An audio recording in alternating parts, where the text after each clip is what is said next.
Обнаружен очаг возгорания на третьем этаже в районе архива. Это сообщение для дежурного КПП. Пожар в архивном отделе. Предварительное замыкание в электропроводке. Потушить пламя самостоятельно не удалось. В здании суда происходит возгорание на третьем этаже в архивном помещении. Дальше информация передается пожарным. Они нам кратко доводят информацию, где произошло возгорание, какого оно плана и возможно ли его потушить самостоятельно или не представляется такая возможность, и возможно, есть ли пострадавший или либо нет. Данная информация необходима для оперативной передачи пожарным, так как уже пожарные расчеты, ориентируясь на нашу информацию, принимают, сколько им и какие технику им нужно привлекать для локализации.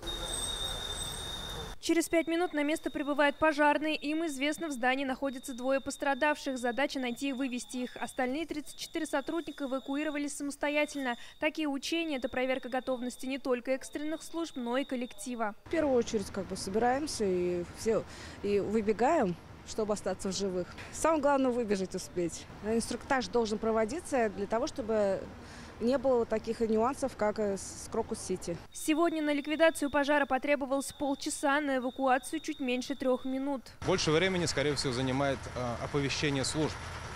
Потому что я считаю, что если обнаружен очаг возгорания, нужно первым делом своими силами как-то попытаться. Потому что бывает такое, что пока оповещаешь, проходит очень много времени, то трубки не берут, то еще что-то. Сценарий учений максимально приближен к реальности. В условиях всего происходящего сегодня нужно более повышенную бдительность проявлять каждодневно.